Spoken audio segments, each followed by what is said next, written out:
पैतृक संपत्ति के अब बहुत सारे नए नियम हैं और नए नियम को समझना बेहद जरूरी है। देखिए, ये पैतृक संपत्ति जो होता है बहुत लोग समझते भी होंगे, बहुत लोग नहीं समझते होंगे, तो हम आपको बता देते हैं। जो यहाँ पे एंसेस्ट्रल प्रॉपर्टी बोलते हैं, तो ये पूर्वज से प्राप्त संपत्ति है, पूर्वज के द्वारा, है ना। पूर्वज जो है यानी पूर्वज से जो भी आपका पूर्वज कौन कहलाएगा, पिता के बाद, है ना, पिता दादा होंगे, परदादा होंगे, उससे जो भी संपत्ति प्राप्त हुआ वो सारा पैतृक, मतलब पिता के पास, ऐसा समझिए आप कि आपके पिता के पास जो भी संपत्ति है वो पिता जो है खुद ने नहीं खरीदी है, उनको अपने पिता से मिला। तो उस संपत्ति पे उस पिता का कोई भी अधिकार नहीं है। अब ऐसा भी नहीं हो सकता, उनके भी पिता की संपत्ति है तो अधिकार कैसे नहीं होगा। तो अधिकार जो नहीं है वो सिर्फ यानी किसी को ऐसा नहीं कर सकते हैं कि वो संपत्ति को, पूरी संपत्ति को बेच सकते हैं, इसलिए उनके भी अगर बच्चे हैं, हाँ, कोई भी वारिस नहीं है, कोई भी संतान नहीं है, तो पूरा पूरा हक उनका बनता है। लेकिन अगर कोई भी संतान है, बेटे हैं, बेटी है, तो उस केस में उसको वो बेच नहीं सकते। तो पिता जो है यहाँ पे जो भी पैतृक संपत्ति है तो इसको बेच नहीं सकते हैं, इसको किसी को दे नहीं सकते हैं, मतलब किसी एक को वसीयत नहीं कर पाएंगे।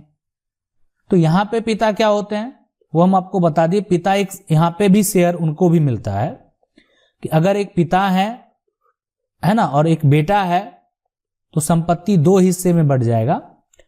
अगर पिता है और 2 बेटे हैं, ठीक है, बेटा है और फिर बेटा है, तो संपत्ति कितने हिस्से में बढ़ जाएगा, 3 हिस्से में बढ़ जाएगा, अगर बंटवारा होता है तो। अब बंटवारा नहीं होता है तो पिता कर ही नहीं सकते, बिना बांटे कैसे किसी एक को दे देंगे संपत्ति। उस पे दूसरा बेटा ऑब्जेक्शन लगा सकता है और दूसरा बेटा अगर न्यायालय में चला जाएगा, ऑब्जेक्शन कर देगा वहां पे, तो फिर वो अगर किसी एक को दे भी दिए तो भी वापस मिल जाएगा, तो कोई फायदा नहीं करने से। तो ये नियम है और बहुत सारे नियम है जिसको हम आगे बताते रहते हैं। अब आप हमको फॉलो जरूर करें ताकि जो भी उससे संबंधित अपडेट है हम आपको देने का प्रयास करते रहेंगे। सवाल है कि सर, मेरी सभी फैमिली एक साथ रहते हैं और काम भी एक साथ किए हैं। मेरा 12 भाई नेपाल नागरिकता बना लिया है और वह अपने नाम से जमीन खरीद लिए हैं, इसलिए हमारे पापा बोल रहे हैं कि हम छोटे लड़के के नाम से कुछ जमीन कर देंगे। मेरा बड़ा भाई को इंडिया और नेपाल दोनों का प्रूफ है।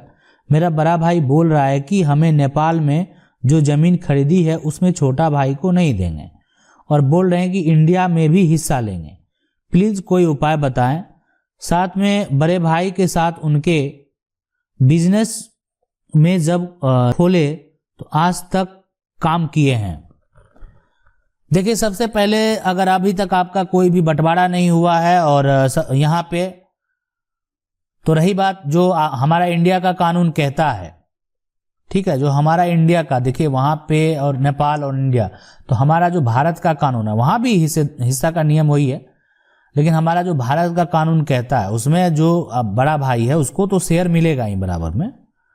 हाँ, लेकिन अगर पिता आपको देना चाह रहे हैं संपत्ति तो आप ऐसा कर सकते हैं कि एक बंटवारा का कागजात तैयार कर लें और पिता के द्वारा जो है, मतलब पिता अपने बेटे से बंटवारा करेंगे और एक हिस्सा जो होगा वो पिता का होगा, एक हिस्सा बड़ा बेटा का होगा, इसको समझ लें अच्छे से, और एक हिस्सा जो होगा वो छोटा बेटा का होगा। तो जब पिता अपने बेटे से बंटवारा करेंगे तो जो पिता का शेयर बनता है वो आप पिता जो है छोटे बेटे को एक तरह से या तो जो भी रजिस्टर कर दे या वसीयत कर दे, जो भी करना चाहे वो आप, है ना, आपको करवा लेना है। तो ये एकदम लीगल होगा, उसमें कभी भी बड़ा जो है फाइट नहीं कर सकता अगर पिताजी भी थे तो। सवाल है कि सर जी, मेरे पिताजी के 1 एकड़ जमीन पर क्लब के द्वारा जबरन जो है वहां पे खेल मैदान बनाया गया है, जबकि जमीन का रेंट हम लोग दे रहे हैं। हम लोग सिविल कोर्ट में केस करना चाहते हैं, फैसला आने में कितना समय लगेगा? देखिए, अगर आप एक्टिव रहेंगे, आप इस तरह से, देखिए एक होता है कि बहुत लोग ऐसे होते हैं ना, केस करके और भूल जाते हैं। भूल जाने का मतलब क्या, कभी गए, कभी फोन कर दिए, कभी वो व्यस्त हैं, मतलब वो एक तरह से सिंसियर नहीं रहते हैं कि आज उनका क्या हो रहा है, उनके द्वारा जो उनके जिस वकील को वो अपना केस दिए हैं वो सही से वर्क कर रहे हैं कि नहीं कर रहे हैं, बहुत ऐसी चीजें हैं। लेकिन आप समझ सकते हैं कम से कम आपको 3 साल लग ही जाएगा अगर आप सिविल में जाएंगे तो। अभी फिलहाल जितने सारे केस फाइल हो, इसलिए कि मैटर पे डिपेंड करता है, बहुत कॉम्प्लेक्स मैटर होता है, बहुत सारे उसमें प्लॉट हैं, बहुत सारी ये होता है, तो उसमें थोड़ा टाइम लग जाता है। अगर कोई एक छोटा सा मैटर है तो उसके लिए कम समय लग जाता है। सवाल है कि मैं पिछले 29 साल से निजी प्लॉट पे रह रहा हूं, आज तक जो है यहाँ पे मालिकाने कोई भी दखल नहीं की है प्लॉट का जो है यहाँ पे। देखिए 29 साल से अगर आप उन्होंने जो है अब जो भी है 29 साल उन्होंने यहाँ पे खरीदी नहीं दी और भी यहाँ पे और प्लॉट मेरे नाम मिले, आगे क्या करूं? आपका मैं स्पष्ट तरीके से वो आपकी बातों को मैं नहीं समझ पाया, लेकिन मैं आपकी बातों को समझ गया हूं कि अगर आप 29 साल से उस प्लॉट पे हैं और आज तक सबसे पहले आप दखल में रहें, और अगर जिनका जो भी मालिक है उस पे आप चाहें तो एक तरह से अगर वो मालिक आपको संपत्ति नहीं देना चाहते हैं, उस पे ऑब्जेक्शन कर रहे हैं, तो आपके लिए यहाँ पे एक कानून है जो कि प्रतिकूल कब्जा का है, जो कहता है कि 12 साल तक अगर उस संपत्ति पे आप रह रहे हैं, उस पे आप कब्जे में हैं, तो मालिकाना हक का दावा आप जो है केस फाइल कर सकते हैं। तो आप निचली अदालत से इसको जो है आप सिविल न्यायालय से जो है केस फाइल करें। ठीक है।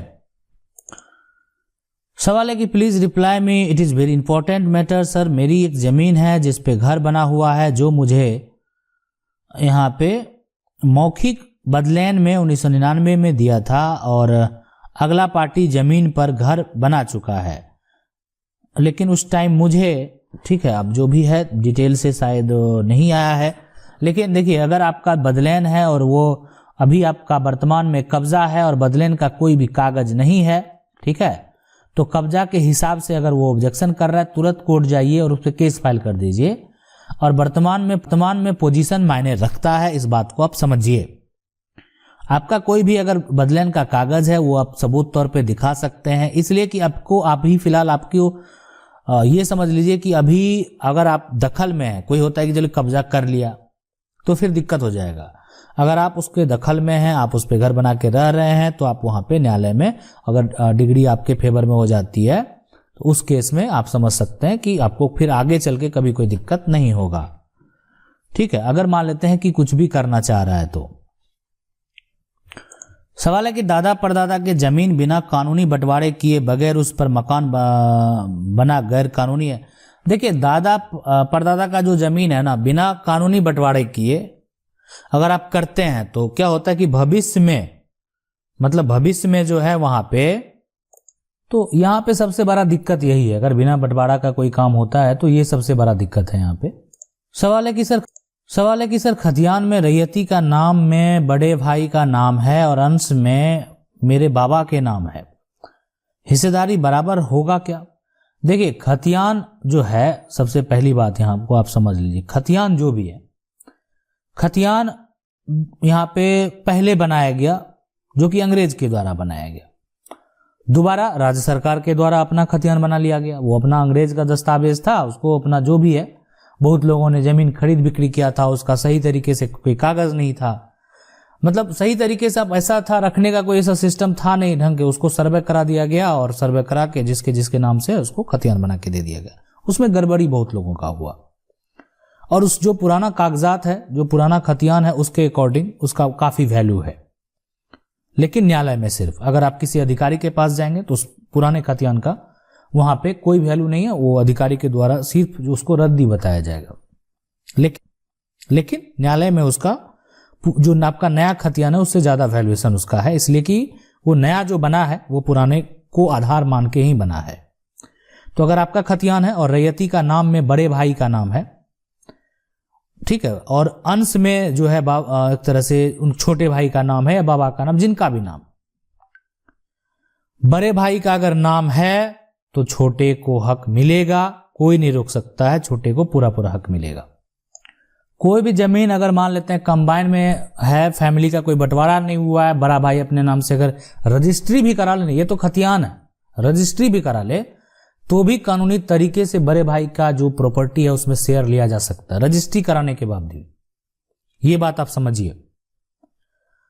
तो यहां पे सबसे पहले जो ध्यान रखने वाली बात है, उस केस में ये समझ लीजिए, सिर्फ माइंड में ये सेट कर लीजिए, छोटा भाई कभी भी बड़ा भाई की संपत्ति में हिस्सा ले, इसमें सिर्फ नहीं ले सकता अगर बड़ा भाई सर्विस करता हो और अपना सर्विस का जो इनकम है उसको शो करते हुए संपत्ति को खरीदा हो तो छोटा भाई नहीं ले सकता है। लेकिन अन्यथा और अगर मान लेते हैं ज्वाइंट फैमिली के इनकम से या किसी भी तरह से कोई संपत्ति खरीदता है तो वो उसका शेयर ले सकता है। आशा करते हैं वीडियो अच्छा लगा होगा।